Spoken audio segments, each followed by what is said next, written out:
saúdo o presidente desta comissão, que precisou retirar-se, o deputado Roberto Santiago, deputado Paulo Lima Santiago, autor do requerimento para a realização desta audiência pública, senhores deputados, deputadas aqui presentes.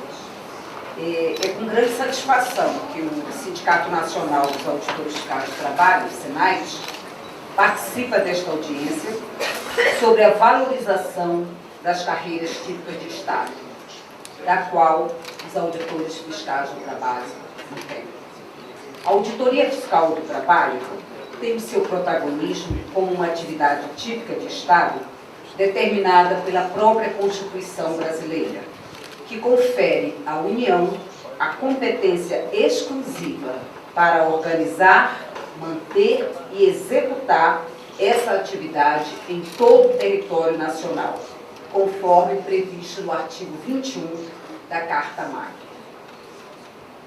O papel exercido por esta carreira na sociedade vincula-se diretamente aos fundamentos da Constituição e aos preceitos do Estado Democrático de Direito, da prevalência dos direitos humanos, da cidadania, da dignidade da pessoa humana, da redução das desigualdades sociais e dos valores sociais do trabalho. A auditoria fiscal do trabalho, como carreira típica de Estado, é um importante instrumento de que dispõe o Estado na luta diária em busca do trabalho decente, no combate ao trabalho escravo, na erradicação do trabalho infantil, na redução dos altos índices de acidentes de trabalho, com tantas mortes e invalidez permanente. São mais de 700 mil acidentes ao ano, mais de 14 mil casos de invalidez permanente e mais de 2.800 mortes causadas em consequência de acidente de trabalho, de acordo com o Anuário Estatístico da Previdência Social de 2011, que repete os números de 2009, 2010 e 2011, no sentido de sempre haver um crescimento nesses números. É importante que a gente fixe esses números, senhores, porque logo mais eu vou elencar o número atual de auditores fiscais do trabalho no Brasil que tem a competência legal de prevenir estes acidentes. Então, não é de admirar, não, que os acidentes só aumentem neste país, porque a prevenção não vem sendo feita como deveria ser feita. Cabe destacar ainda o combate à informalidade exercida pelos auditores fiscais do trabalho, mediante o registro e o correto pagamento dos salários que tem repercussão no Fundo de Garantia, na contribuição previdenciária e no imposto de renda, além do Fundo de Amparo ao Trabalhador, no PIS e no pagamento do seguro-desemprego, que é pago a milhares de trabalhadores brasileiros. As ações empreendidas pela Auditoria Fiscal do Trabalho ganham maior relevância na medida em que propicia a redução da tensão que decorre do desequilíbrio da relação capital-trabalho, a exigir a vigilância permanente do poder público. Os conflitos eles existem pela própria natureza humana. As relações de trabalho, as relações de emprego sempre irão gerar conflitos.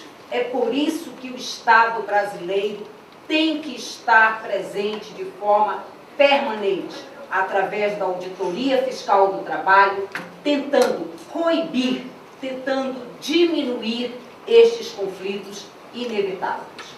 A valorização dessa atividade de Estado se faz premente com a reposição do quadro que se encontra bastante defasado, conforme atesta o estudo recente realizado pelo IPEA, Instituto de Pesquisa Econômica Aplicada, que aponta a necessidade de mais 5.000 auditores fiscais do trabalho para os próximos 4 anos em nosso país.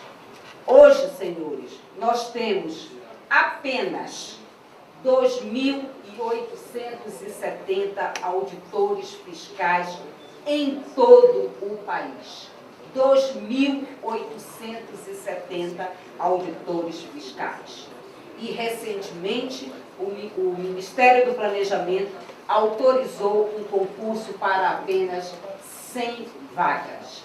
Há uma defasagem aí, se considerarmos o número de cargos autorizados em lei, uma defasagem de mais de 760 vagas. E o concurso está vindo para apenas 100.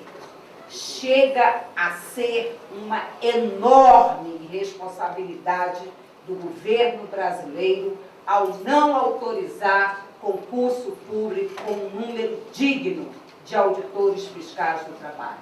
O Brasil desrespeita reiteradamente a Convenção 81 da Organização Internacional do Trabalho, que diz: o país signatário é obrigado a manter um corpo de auditores fiscais do trabalho suficiente para atender o número de empresas e o número de trabalhadores existentes no país. Então, o governo brasileiro, o Estado brasileiro, está deixando de proteger os seus trabalhadores, como obrigou-se ao assinar a Convenção 81 da OIT. Desses 2.870 auditores, senhores, 132 auditores encontram-se em áreas de fronteira combatendo o trabalho escravo. E este combate é feito em conjunto com policiais federais, em conjunto com policiais rodoviários federais. 132 auditores labutam, exercem sua missão em áreas de fronteira neste país. Há um ponto fundamental que o colega Álvaro aqui já destacou e que nós todos da carreira do fisco precisamos destacar. A necessidade de criação de uma lei orgânica do fisco. Desde 2007 está previsto que o governo deveria encaminhar um projeto de lei para a criação de uma lei orgânica do fisco. Já se vão 7 anos e a LOF até hoje não veio. É na LOF, é na Lei Orgânica do Fisco, que as carreiras da Auditoria Fiscal do Trabalho, da carreira da auditoria dos auditores fiscais da Receita Federal do Brasil, vão ter definido o poder de polícia, suas prerrogativas atribuídas legalmente pelo ordenamento constitucional e também trará à lume a discussão sobre a garantia de que secretários de inspeção do trabalho, no caso dos auditores do trabalho, e superintendentes regionais do trabalho, em todas as superintendências do Brasil afora, sejam do quadro do Ministério do Trabalho. Hoje, se temos problemas, estes problemas em muitos locais são agravados pela presença de pessoas estranhas ao quadro do Ministério do Trabalho à frente como gestores das superintendências regionais. E a cada ministro que troca, vai o sindicato lutar para que o secretário de inspeção do trabalho também seja alguém de carreira. Isto precisa acabar. Esta instabilidade, ela só propicia a falta da atuação do Estado brasileiro da maneira que deveria atuar, ficando à mercê de pessoas que muitas vezes não dominam e mal conhecem o que é a emissão de uma carteira de trabalho. Isto é um grave problema que a LOF poderia e poderá resolver em nosso país. A Auditoria Fiscal do Trabalho atua para diminuir, se não neutralizar, várias situações. Dentre elas, citamos já o combate ao trabalho escravo e o combate ao trabalho infantil.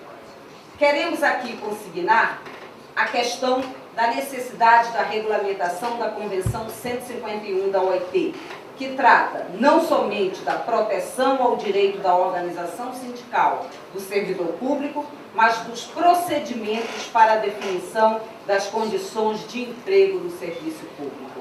Aqui já foi muito bem colocado a necessidade de termos uma lei de greve. Não podemos ficar à mercê e numa situação como aconteceu em 2012, em que o Poder Judiciário, em algumas situações, determinou que 100% da categoria deveria estar em ação. Em outros casos, 80%, em outros casos, 30%. Não pode haver uma indefinição nesse grau. É preciso, então, termos uma regulamentação urgente em relação à greve no serviço público.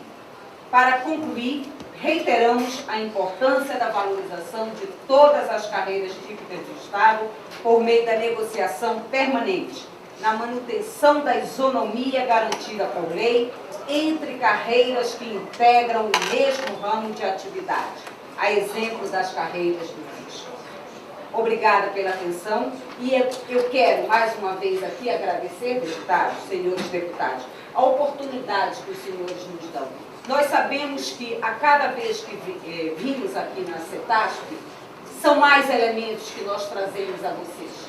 São mais informações que vão acumulando para que vocês, ao apreciarem projetos de lei que dizem respeito aos servidores públicos, em especial as carreiras típicas de Estado, possam definir, possam legislar de uma forma mais abalizada, digamos assim, a par das informações que essas carreiras trazem a vocês. Então, obrigada por esse espaço, mais uma vez, concedido a nós.